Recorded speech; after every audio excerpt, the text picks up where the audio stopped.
started.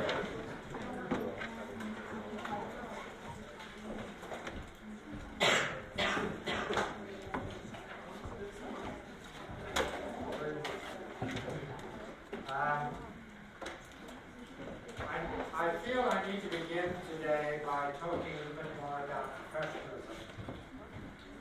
I've noticed as the semester has gone on, two things. This. It's very tempting, and in some sense I'm talking about myself as well. I'm guilty. I'm holding this out and using it when I should.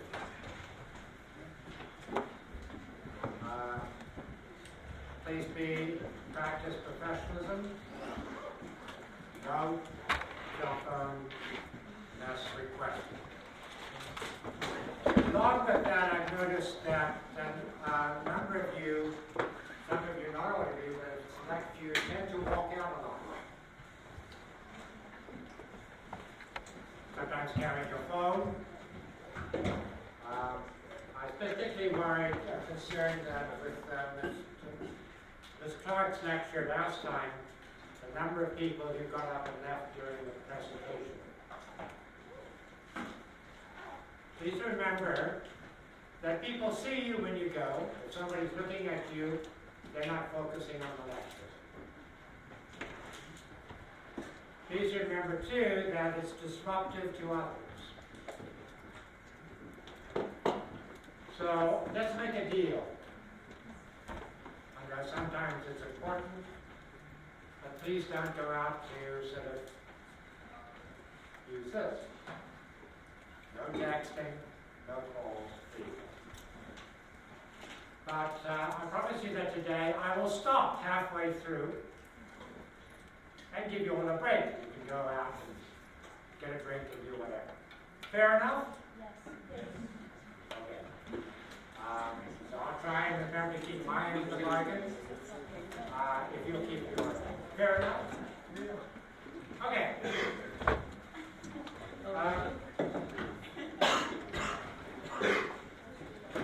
The outline for today,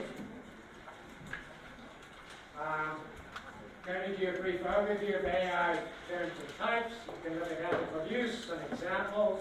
When you get to the examples, you'll need your computers because I want you to go to some sites. Hopefully the internet will allow us to do that. And then we'll end with some limitations and some ranges and some portions around AI. So to start with, how many of you already use AI? Sorry? Yes, Grammarly is a form of AI. You should be using Grammarly. How many of you use ChatGPT? That's the most famous one. Okay, any of you have never used really AI at all? Yay! I live in the trees. Sorry? I live in the trees. There's no computers. Yeah. Yes. I tried it like once or twice and I just don't did this. Yeah. I tried not to do this. Yeah. Wrong information. We'll discuss some of them.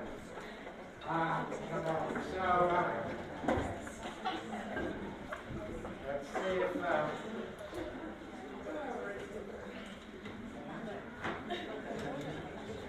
whether we like it or not, AI is going to be very much a part of your life. It's a rapidly changing field. There's a lot of hype.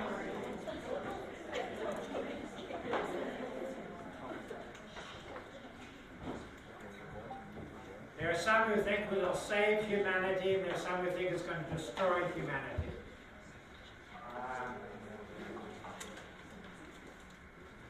It is already replacing people's jobs. And that's one of the things you have to think about in terms of your career, is employers are expecting, there shoots your 5 minutes. No. Employers are already beginning to ask on interviews and want people with skills in AI. So it would behoove us, I think, to learn a little bit more about it. So,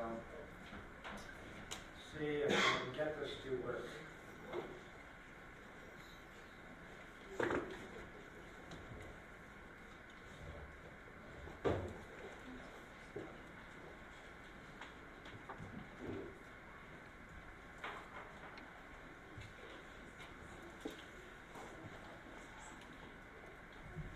Okay, I had it working before class.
Okay, here's our 10 terms everyone should know.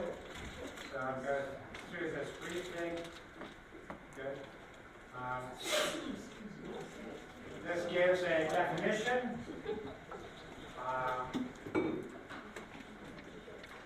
The problem with this definition from an English professor's point of view that it's not artificial, it's real, and it's not intelligent.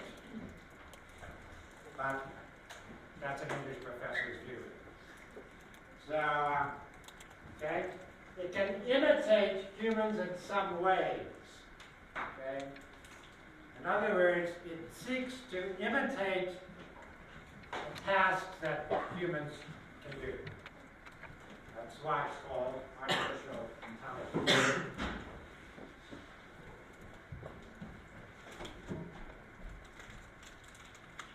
Machine learning is another sort of important term to know.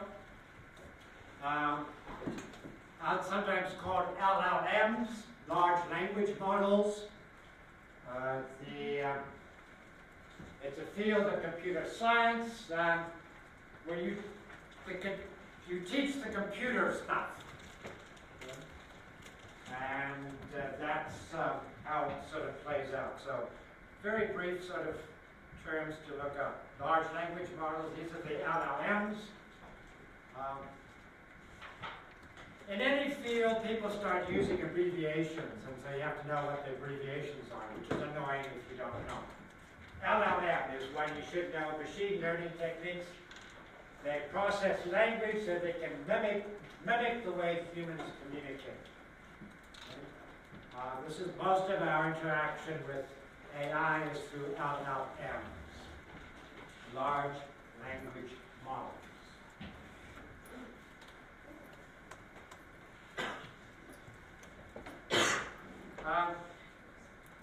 Hallucinations. Okay. What we've discovered is that AI hallucinates things. It comes up with stuff, and sometimes what it hallucinates is wildly inaccurate. The reason? Large language models, to train them, they use the internet. So at some point in the process, large language models are learning from themselves. And the more they learn from themselves, the worse the information gets. And you can get hallucinations and incorrect information. So people are scrambling now to reduce the number of hallucinations produced by these large language models.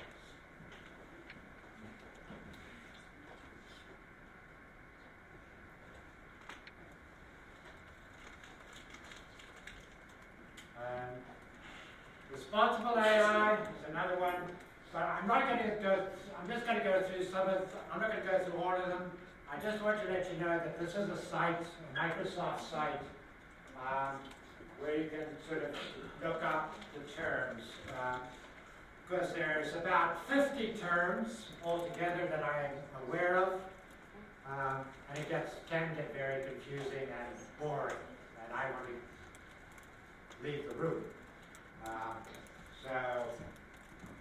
But very briefly, responsible AI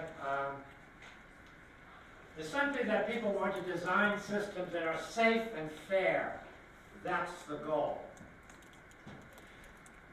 That's what we want. Multimodal models, different types of things. Images, it can process images, it can process speech, it can process text all at the same time.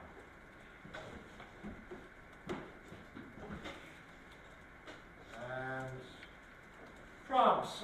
We'll be doing some prompts in a moment, and I'll talk further about how to. And personal assistants, we'll touch on this as well. I'll show you one or two. And the last one here, plugins. These are like add-ons, particularly for ChatGPT. ChatGPT has a whole store of plugins that you can for specific tasks. So, okay.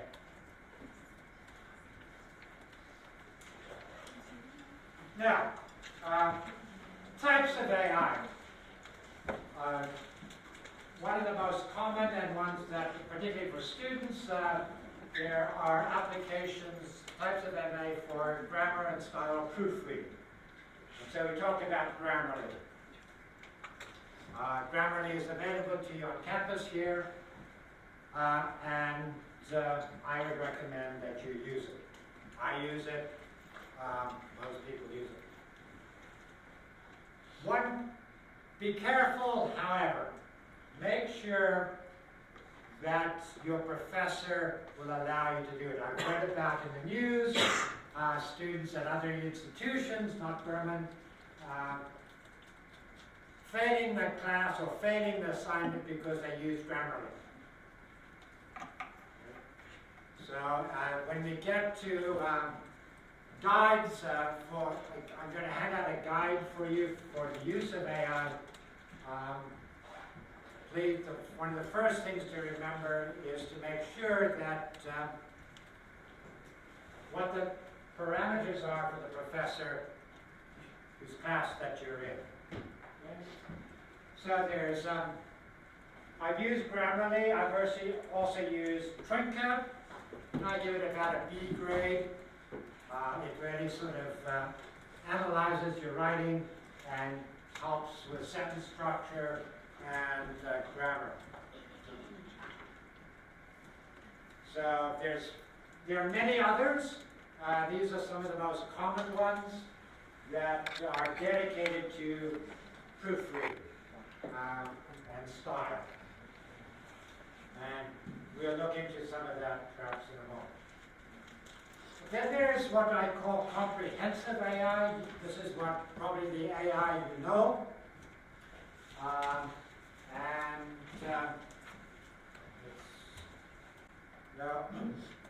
OpenAI or ChatGPT.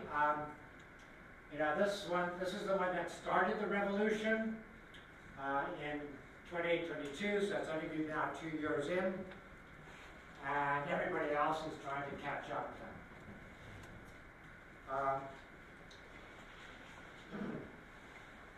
Microsoft Copilot, this is free to use, and it's a very general sort of comprehensive AI search and answer things. So that one is quite common. Google also sort of got into the business with Gemini. I've not tried Gemini, but it's and a lot of money is going into this, as you'll see in a moment. So, Meta, You know, Facebook, the Facebook parent company introduced Llama and a large language model, and it's open source, so sort of free to use. Apple is coming out with its own Apple Intelligence. Apple has, perhaps wisely to some extent, waited to see how things are going to shake out. And then, but if you have an Apple, if you're an Apple person and use Apple products, they're starting to roll this out, particularly linking it with Siri. Anthropic and Claude. A group of employees left OpenAI to start their own, and it's called Claude. Google, even though Google's working on its own, it has invested hundreds of millions. Amazon poured in $4 billion into this one. Large companies have businesses have poured enormous amounts of money into these things, only to discover they're not getting much return yet. They're losing money like crazy. There's so many out there. So, and of course, you all know of Elon Musk. Heard of that guy? I'm embarrassed to say that he's a South African. Where I came from, but he started Grog and poured $6 billion into it. I've not tried some of these. Just to let you know, these are the big ones. These are the big players in the field of AI. So a lot of money, and whether it's worth it or not. What you may find, ladies and gentlemen, that what I tell you today may be outdated by the end of the year in many ways. Stuff I prepared last year to talk about AI, I've dumped and I had to revamp everything because the field is changing so rapidly. Okay? Every day I get news things across my news feeds, and in fact, two things came across my news feed this morning that I have to incorporate in my presentation this afternoon. That's how fast things are happening. Okay? So, the third thing are AIs that help you accomplish tasks. And you remember this, my presentation on how to be an A student. I listed some of these for you. The 10 best productivity apps for students from the University of Waterloo. And let's look at some of these. Let's see if I can get these to work this time. Anybody remember what forest was? Yeah? What happens with forest? You see a timer and the plant grows for as long as you study without going anywhere else, like on the internet or on social media or anything like that? Yeah. So you grow forest. And so it's a productivity app. So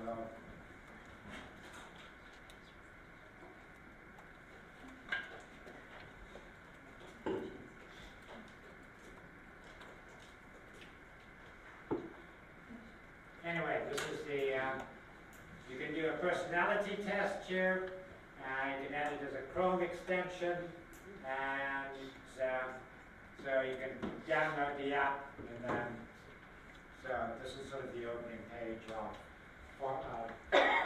Forest. There was Tide we talked about, and then of course remember that there was cold turkey. Anybody tried cold turkey? Oops.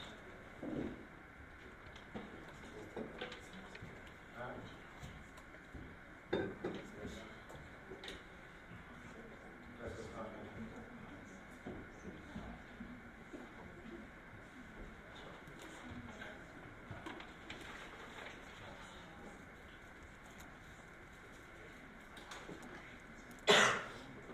Yeah, guess that those aren't linked properly. There are two others. I think I talked about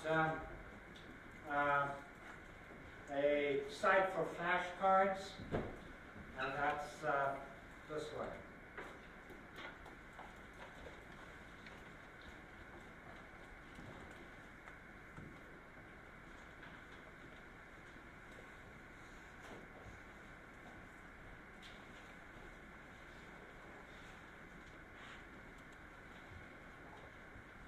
So Flash KA is a study tool. Turn your PDFs into flashcards and quizzes. So I remembered Dr. Donker and myself talked about the value of using flashcards in studying. This is a way of digitally creating flashcards from Flashka AI. So that's and so think about studying flashcards and quizzes to test yourself.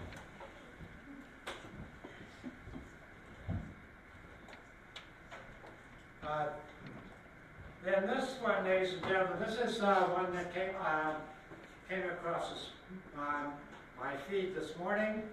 Eating my breakfast, I look at.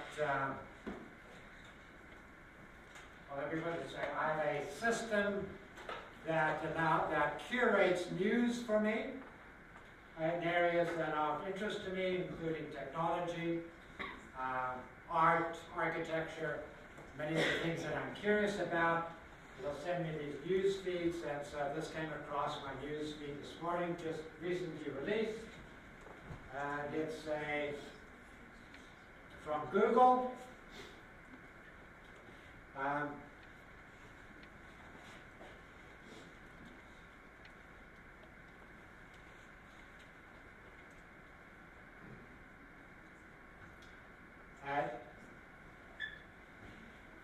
For note-taking, and it's a personalized research assistant to help you study. It's sort of brand new. So you collaborate with what they call a virtual research assistant. You upload documents, and it instantly becomes an expert in the information and helps you synthesize. So you upload your sources here. You can experiment with it, and then you can upload your research and then ask your own research questions. Okay? So you upload your documents, and then you, or copy text, and so you put your documents into this notebook, and then you can organize it, you can ask it questions, you can structure it, you can summarize it. So if you've got lots of handouts, lots of information that a professor has given you, you have them in PDF or digital copies, upload it, and organize it. Very good question. Like I said, I just found out about it this morning. You can try whether it's free or not. I couldn't find a pricing system in the few minutes that I had to look at it.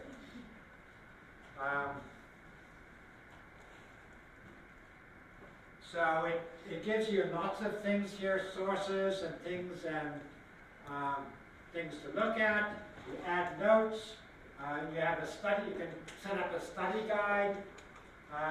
You can set up timelines and have your own table of contents to your study.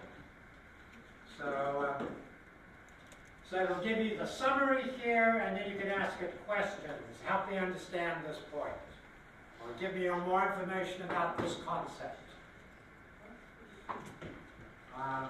So it's like I said, it's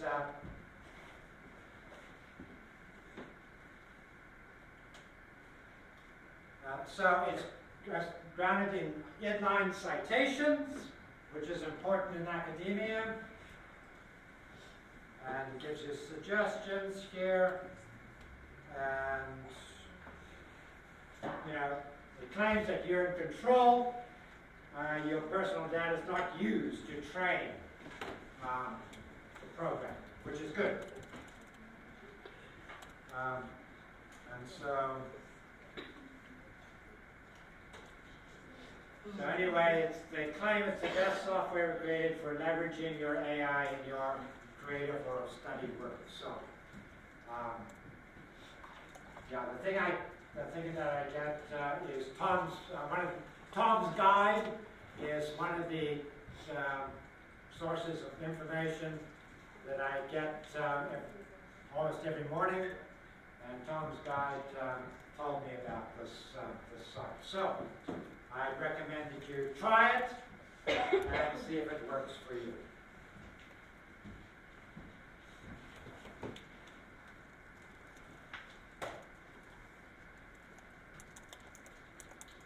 Now, there's what I call another type of AI called AI aggregators. So what do I mean by this? The best way to explain it to you is to show you. And there's two of them, so we'll go to this one. It's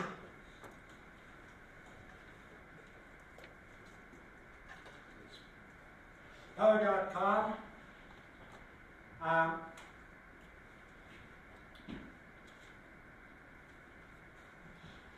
Okay, I've logged into it. It's a site that gathers all sorts of other AI programs. Okay, it's called Po. So it has, you know, I paid a little bit of money for this because I wanted to find out whether it was worth it. So it has ChatGPT 4.0, it has Claude, there are hundreds of bots. Official bots, and this is only some of them. See this sign here, see all? There's dozens more. Those of you studying French, okay, or are French, there's all these, there's a chat Bible in French, okay? There's popular ones, photographic. Be careful of things like academic writer, because we get into an ethical gray area. And we'll talk about that in a moment. Truth be told, I don't use this as much as I thought I might. I get overwhelmed with all the choices, and this is only featured bots and new bots, image generation bots if you want to create images, hobby bots, text analysis bots, learning bots, Help You Learn Anything, My Teacher, GPT, University, GPT, Learn Anything. There's just too many. So you have to sort of really look carefully, decide how you're going to spend your time. Ladies and gentlemen, one of the things about technology, it takes away your time. It asks a lot of time of you. And so one of the things in terms of living a healthy life is to decide how much of my time am I going to give to my screen. Okay? Something to consider.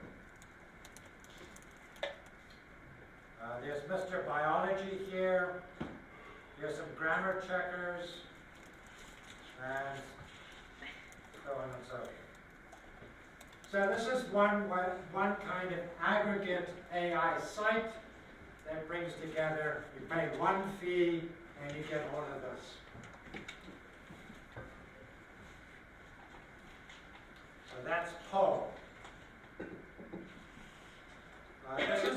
recent one, 1 Minute AI. This is a Euro one. It's structured differently.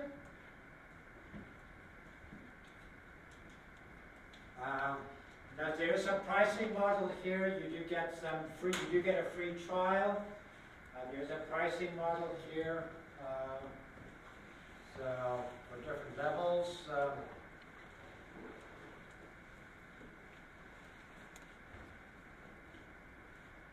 These annoying things pop up. No, I don't need help. Go away.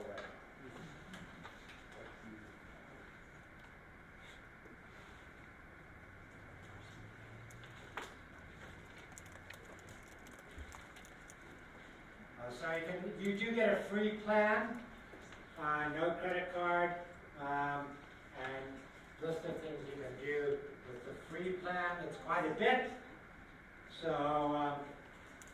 my advice would be to stick with the free plan.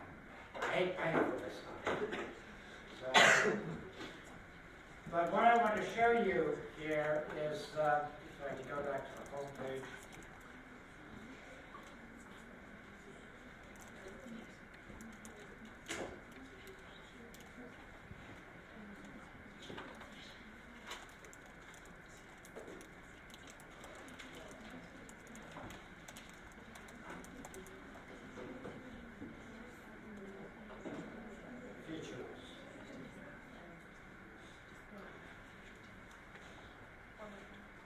So what they've done is they've curated specific AIs for different types of professions.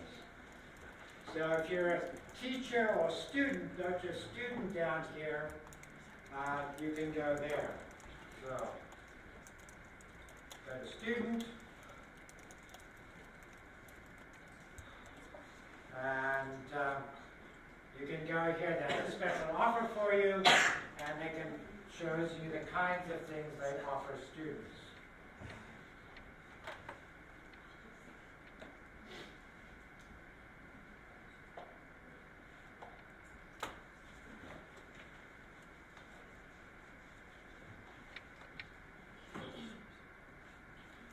On the side here, they notice AI for writing, AI for images, AI for documents.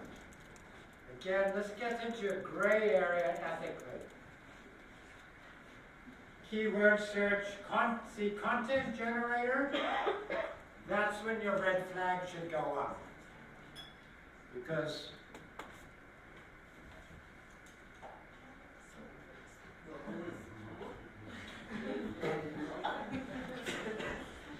okay. Be very careful about, they want you to, there's lots of options. With 1 minute AI.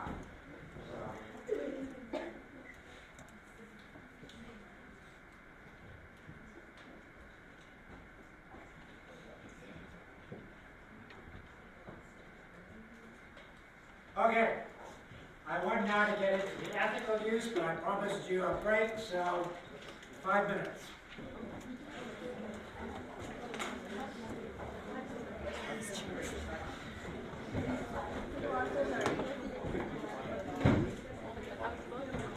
Stand up, stretch, some washrooms, some water.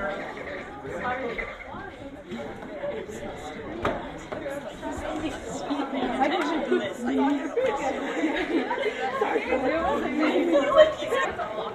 No, it's totally okay. Okay, does everyone have a handout?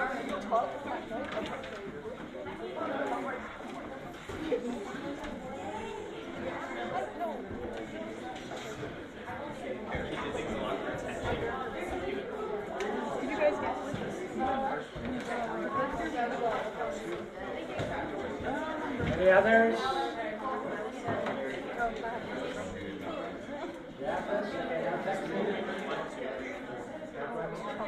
Okay.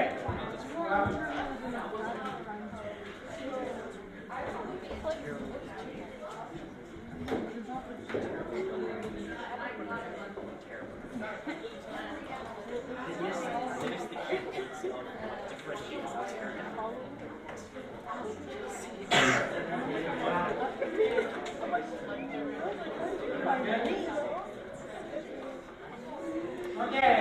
ladies and gentlemen, first thing, always check with your professor, okay? This is a guide that I hand out in my class, okay? So this is adapted from Elon University, put out a very important guide. And I'll give you the link in a moment. This has nothing to do with Elon Musk. This is an old university in the United States, a teacher training university. I registered for this document, so I believe I'm using it ethically. And then adapted it for students in the classes that I teach. Okay? So, I want you to look at it so quickly here. The ethical standard. You all see that line? Okay. Ensure all your submitted work is your own. Your writing, your ideas, your voice. Acknowledgement. Very important. Security and safety. Remember, almost anything you put on the internet is no longer yours. Even when your privacy things are in place. Okay? It can very easily get used for purposes you have no idea. Okay, so be very careful. What I liked about this sheet that I got from Elon University was the next section. When doing the work, be able to say yes to the following. Yes, I'm using my own thoughts, words, and tone of voice. I've checked all sources generated by AI and promptly cited facts, etc. I've critically analyzed the AI output. I have documentation to show how I used AI and cited it appropriately. I've not used confidential, protected, or copyrighted information. Follow those guides and you will use AI ethically. Okay? So, then on my sheet that I handed out, I gave them resources and use of AI. So we'll explain some concepts there, summaries, outlines, and grammar, things that you can use in research, okay? So, a guiding light ethic, okay? Hope you write this down, okay? Well, content must be what? Generated by whose brain? Okay? You don't want an artificial brain. At least I hope you don't. You may use content from others when you do what? Provide appropriate documentation.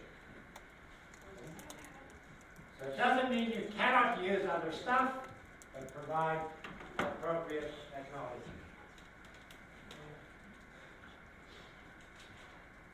Providing someone else's content, even when generated by and passing it off on your own, amounts to plagiarism.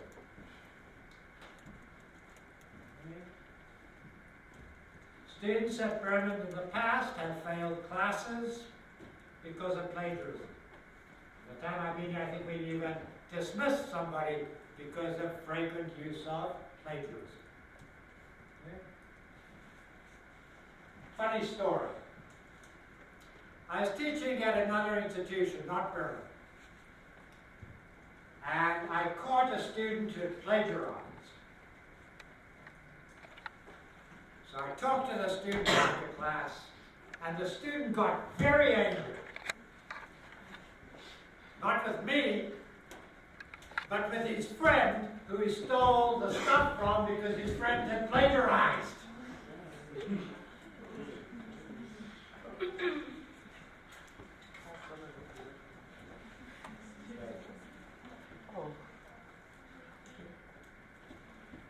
Here's the site if you want to go to it.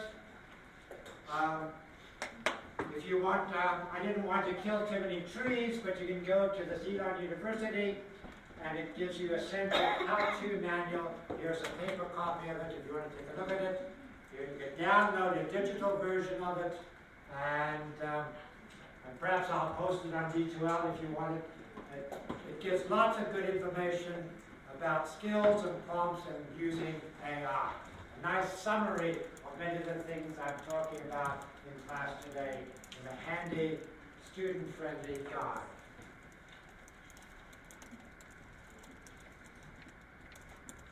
Okay.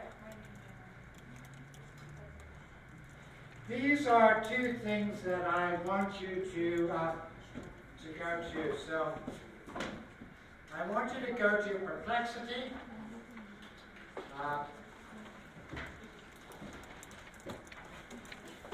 And bring up this page. Okay? Yes, sir. Okay. See if we try something here in a few minutes. Now.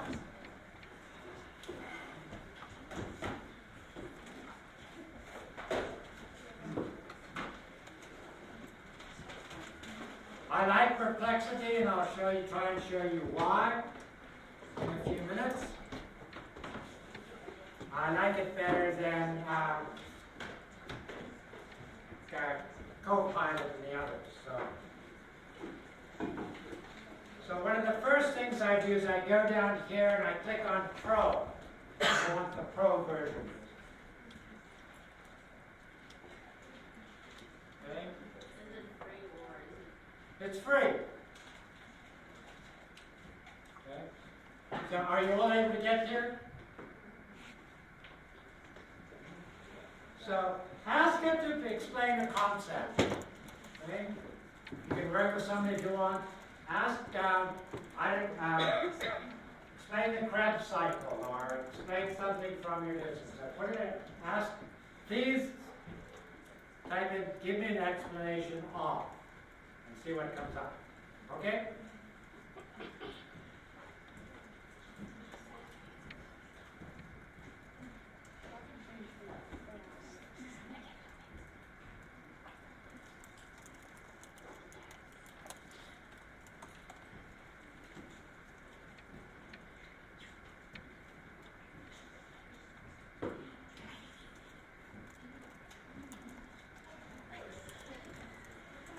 Finding something?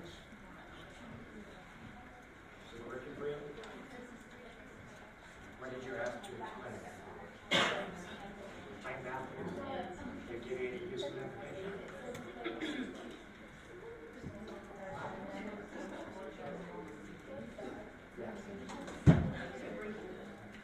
So I will explain a concept.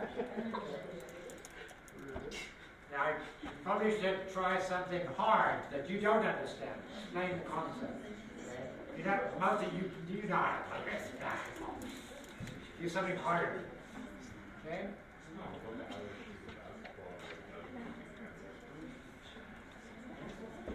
Is it working for everyone? Okay.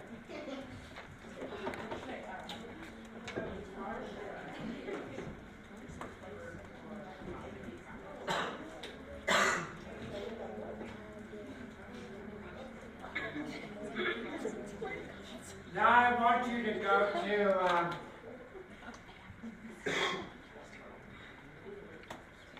I want you now to, once you've done it with Perplexity, I want you to go to Copilot and put in the same question. Again, make it fairly challenging, not how to play tennis or basketball. But go to Copilot.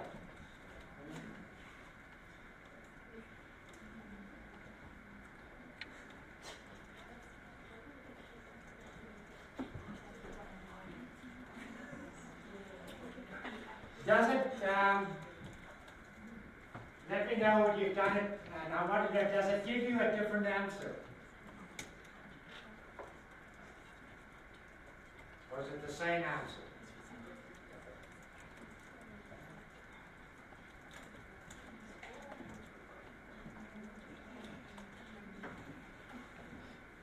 Different answer? No, relatively the same, it's just the format is different. Format is different, okay? Anybody get a different answer? I think they got it from the same side, Same side, okay, but same just side. a Yeah. Sorry? Different answer? Yeah. So, what is it, if you get a different answer, even a different format, what does that tell you?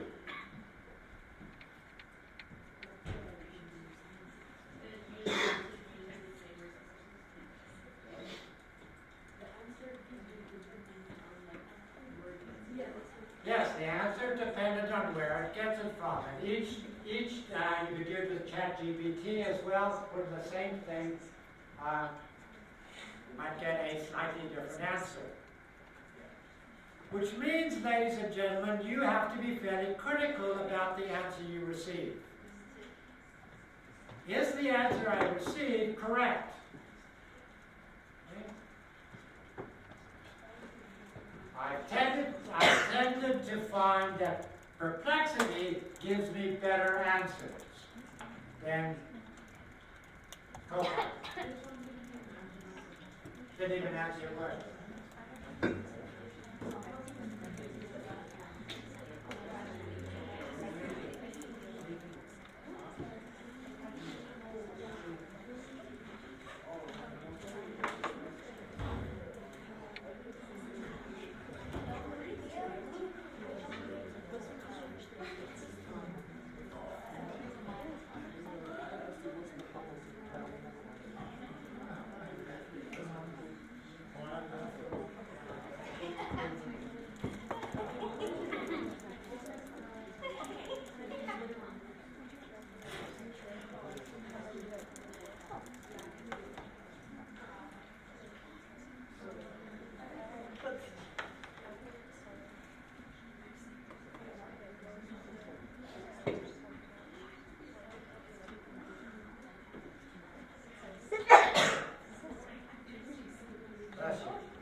Okay. Currently, ladies and gentlemen, in my Canadian literature class, we're reading this novel by Margaret Atwood entitled The Handmaid's Tale. Maybe some of you saw the series. Any of you familiar with this novel? One person? Two people? Thank goodness there's two literate people in this class. Hold on now, I'm very Okay, so let's see what I've done here. Okay, can you read this? Give me a summary of the main theme of Margaret Atwood's novel, The Handmaid's Tale. Okay, so I want the pro, so let's see what it does.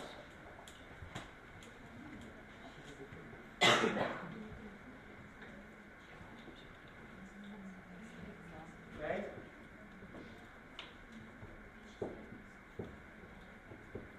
And so it gives me an answer.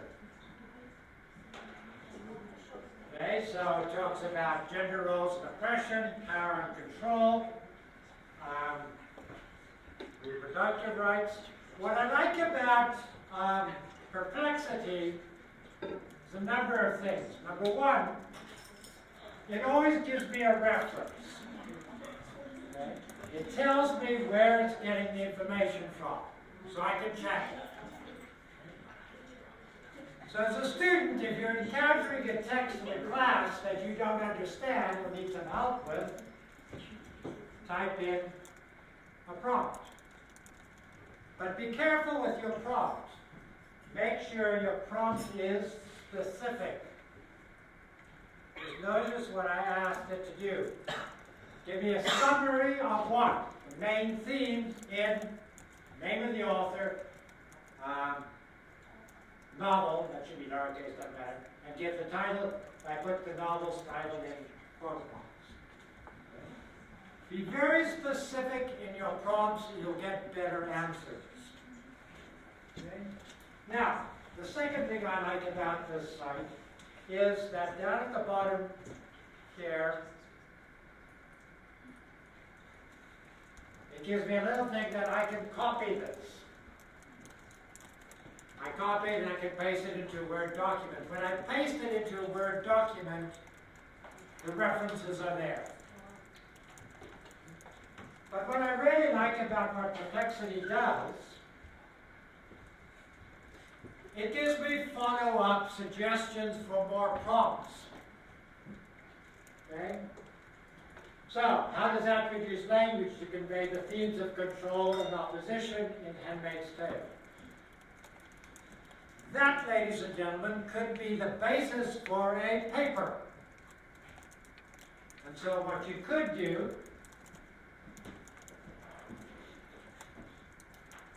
click on that.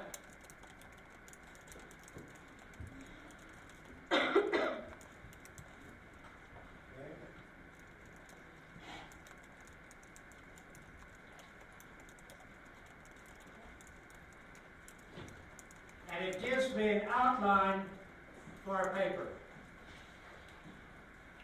Actually, what you could do, let's do this.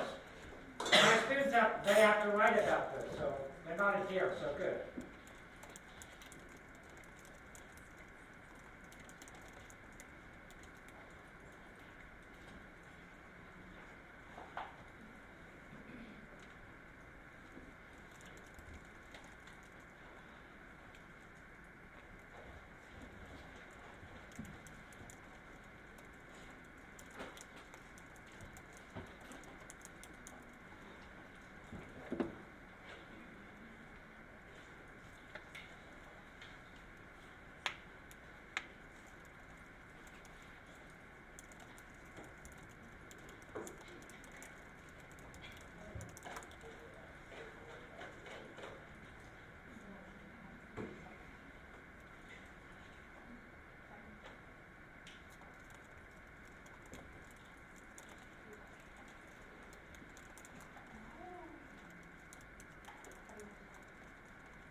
Okay, see what I've done now. Okay, so let's see what it does.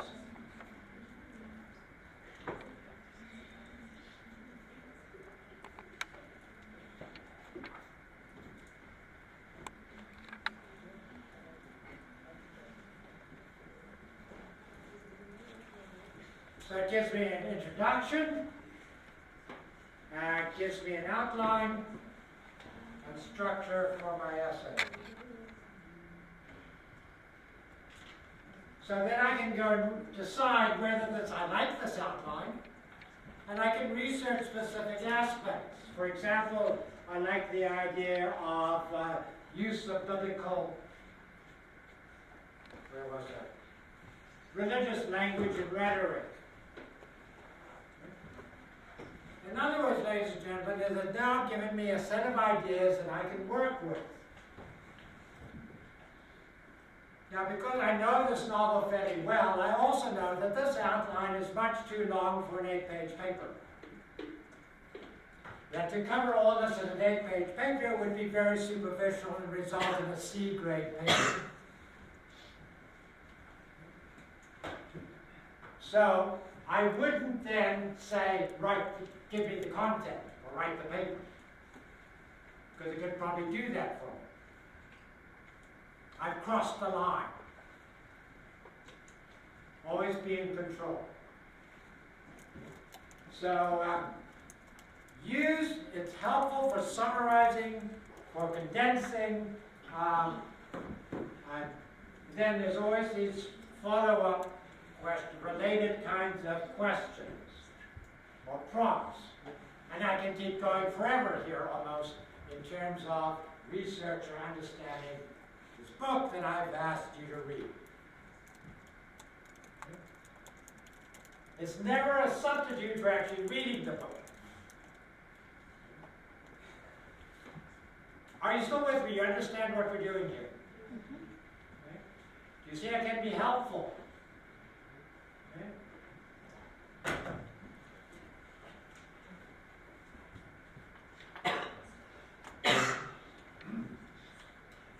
This site here, Nota AI, is very good for summaries.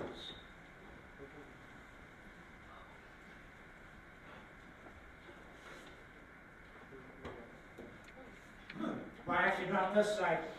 If you go to the site, it tells you about the 10 best text summaries powered by AI. In other words, I've asked, I gave a presentation to faculty at colloquium. Okay? I was using a book. Okay? I wanted to give a handout about the content of the book. The title of the book is Your Brain on Art, exploring the concept of neuroaesthetics, the science of neuroaesthetics. I asked Perplexity to prepare a summary of the book. I checked it over, liked the summary, I use it as a handout.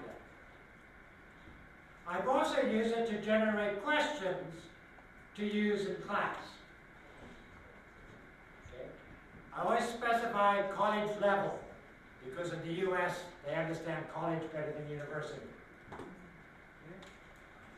So as a teacher, if you go into teaching, you can create lesson plans.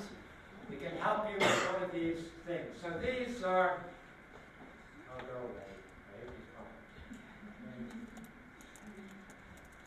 If you go here, it'll summarize the best summaries. It'll tell you which ones, how much they cost, and what they do. So, but there are free versions, so go with the free versions. Okay, we talked about grammar. There are dedicated applications here at Grammarly. I think I've covered that already, so we'll skip that. Research, okay? I've already demonstrated how you can do research with Perplexity. Okay? There are other programs also dedicated to research.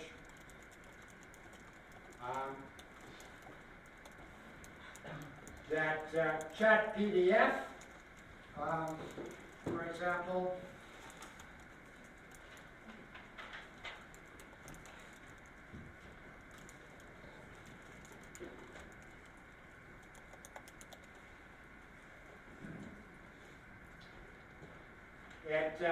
You can see what Chat PDF promises to do.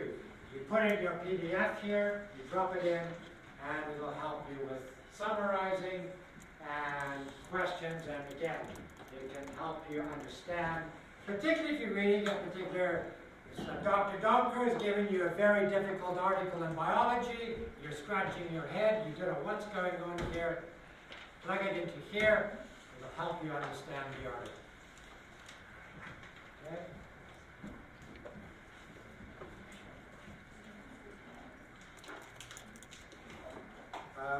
Coral AI, I like. I haven't used it too much, but I think this one holds a lot of potential. This one reads documents for you, and it'll summarize, find information, even translate documents for you, and get citations for you, for your research. So Coral AI is a you can try it for free. I always like that. So again, another tool to consider.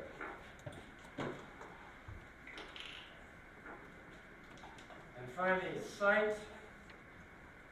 And these are only a few. There's dozens more. That's the problem. There's so many, it's hard to figure out which ones to use. So I like this one. It's a research assistant. You can ask it a question, and how does the structure of protein affect its function? And you can get help with your questions in biology. Okay? It becomes your research assistant. It does. It shows you. What I like here, it shows you clearly how to use the site with documentations and prompts. The kind of prompt, and knows where you are. You can sort of edit and things in it as well. So this is becoming a very popular site.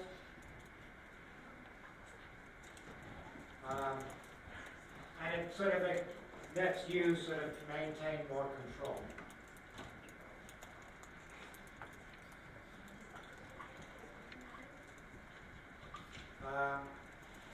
You can create other learning materials, provide feedback in grading essays. Teachers are using this more now. There are sites that will make presentations for you. You can create art, you can create drawings. Basically, you can spend too much of your life doing things on AI. Language very easy. Any of you taking French? Studying French?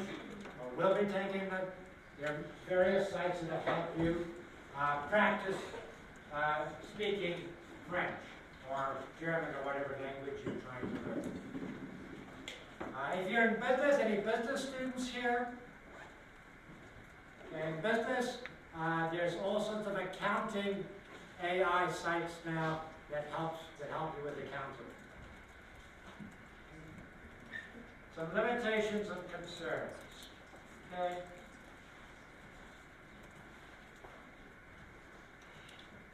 That's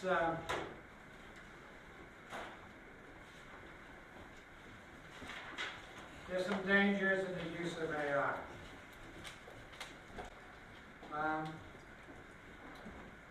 It is taking employers are cutting employees and turning tasks over to AI. Whether that's good or bad, I have my suspicions.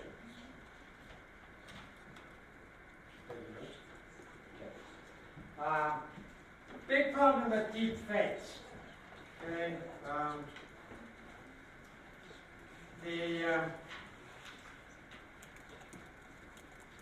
the brilliant part of the brilliance is that you could take my voice and make me say anything you want. With my picture, my animation, it'll look like I am giving a lecture, and you can make me say anything you want.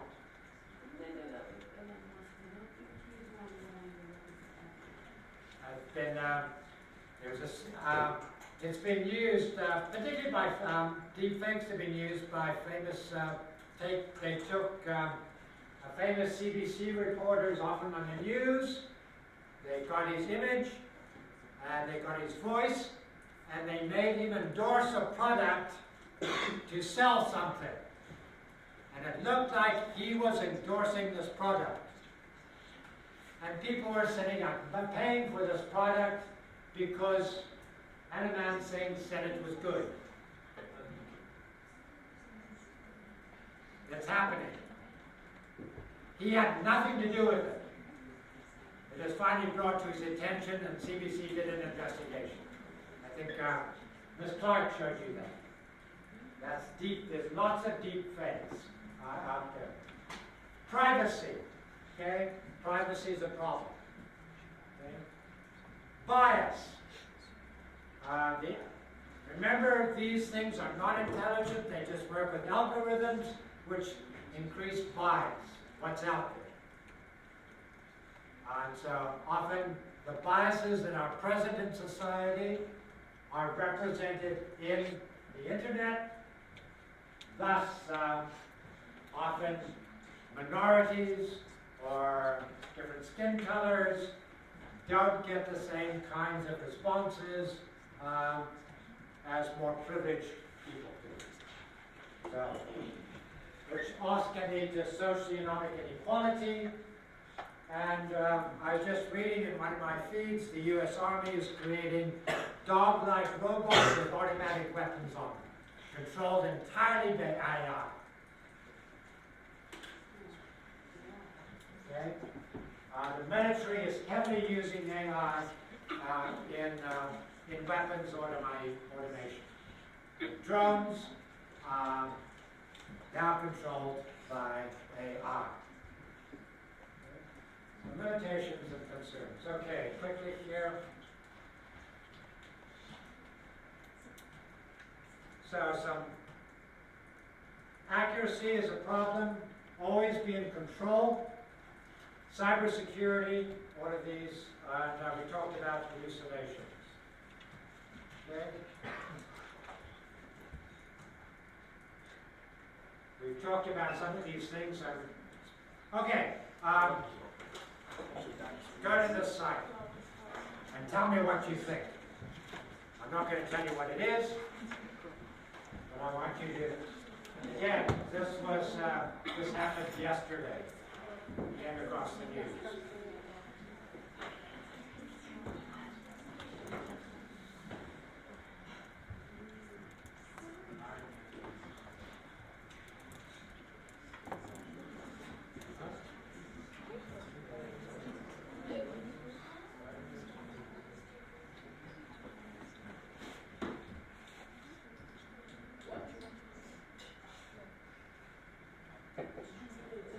Get it? Everybody there yet?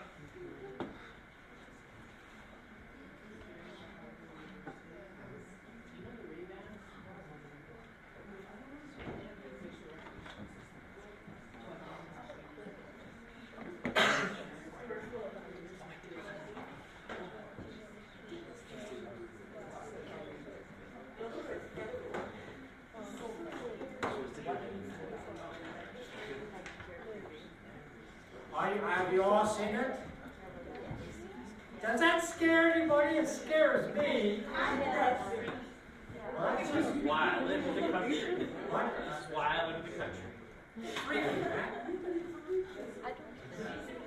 Imagine you're walking down the street and somebody with a pair of glasses is walking by and instantly knows who you are, your address, all your personal information. Wait, but These bad gray glasses exist. You can get them. So why? Like, why do we need it? Why does someone have to know who I am, my name, my address? What good does that bring to them? A group of, let me try to answer that. Very good question. A group of students, I forget which university, developed a software to show the dangers of this kind of technology. They're not going to release it. But that doesn't mean somebody who wants to be, who's not ethical, yeah. I want to make a statement. So we're worried about sunglasses that have a camera on it that ID us already. I could go to my wallet right now and show you a government-issued driver's license that already has my weight, height, eye color, hair color, and my address. So Yeah, but you're the only one that has it. This one is a this is government. The government has The that. government has access. So we're either A, worried about some random stranger having us, or the government. Because I have friends that get a little paranoid and like the government can track us. It's like, oh really? I don't know. I don't think I want a random stranger on the street. No. I see with a baseball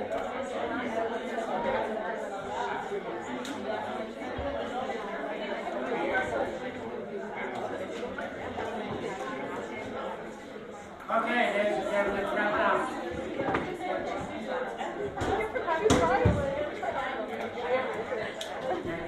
It's not getting too much of a